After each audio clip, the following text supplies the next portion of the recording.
सकारात्मक संदेश गया है कि पहली बार झारखंड की राजनीति में कोई अकेला बंदा आके खड़ा हुआ है, जो आइडियोलॉजी लेके आया है, जनता का आशीर्वाद लेकर आया है और अपने साथियों को संग लड़ाया है, जिसने किसी भी बूथ को लड़ने के लिए एक ढेला यानी 1 रुपये का खर्चा नहीं किया। और हम लोग हमारे तमाम साथी रेस में हैं, टक्कर दे रहे हैं, कहीं कहीं सीट हम लोग जीत रहे हैं।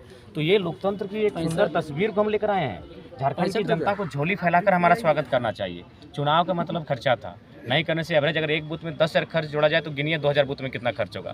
आज किसी बूथ में हमारा कोई बूथ मैनेजमेंट नहीं है। जनता अपने स्वेच्छा बैठी है, जनता अपने तन मन धन के साथ स्वयं बैठी है और अपने माइंड में हमारे चुनाव चिन्ह को लेकर बैठी है। तो ये बहुत बड़ा बदलाव आया है। इसके लिए हमें लगता है कि चुनाव आयोग को भी हम जैसे युवाओं को प्रोत्साहन करना चाहिए कि बिना किसी खर्च के हम लोग, बिना किसी गलत पॉलिटिक्स के आज हम लोग अपनी वोट अंतर, एक बेहतरीन वोट अंतर के साथ जितने भी जा रहे चुनाव। युवा जितना बेरमो और डुमरी में अपार बड़ा समर्थन जनसलाब उमड़ा था, उसको आपको देखा, आपको नहीं लगता है कि एक रामगढ़ झारखंड जो है नए उदय की ओर है आपको लेकर? बिल्कुल झारखंड नए उदय की ओर होना भी चाहिए। आखिर उनके पास तो पॉलिटिक्स में कोई चेहरा नहीं है।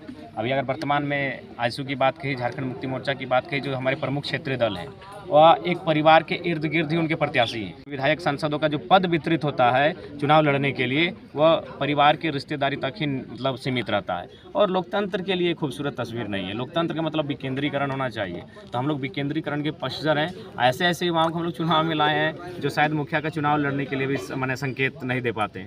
तो ये कहीं ना कहीं लोकतंत्र की खूबसूरती है, विजयी है लोकतंत्र की। और नए युवाओं के उदय के साथ झारखंड की राजनीति में भी एक नई विचारधारा जब स्थापित होगी तो झारखंड खूबसूरती की ओर बढ़ेगा। एक आखिरी सवाल, कितना अपार जनसमर्थन मिला है गिरिडीह में? आप जितने जा रहे हैं, लोग क्या कहना, क्या कहेंगे? देखिए, अगर दोनों दलों के अगर सर्वे की बात कहिए, जैसा कि झारखंड मुक्ति मोर्चा ने सर्वे किया है, वो मान रहे हैं कि वो हमसे 7,000 वोटों से जीतेगी। झारखंड मुक्ति मोर्चा का सर्वे है। आजसू का सर्वे को हमसे 20,000 वोटों से जीतेगी। यानी कंटेंट्स में किसको रखी है? हमको रखी है। और जनता का सर्वे है कि हम 50,000 से 1 लाख के वोटों से जीतेंगे। तो अब दोनों पार्टी का सर्वे भी आपके सामने है और जनता का सर्वे भी आपके सामने है। उम्मीद करते हैं जब चुनाव जनता का है तो जनता के सर्वे पर ही फोकस किया जाए और जनता का सर्वे ही सत्य होगा।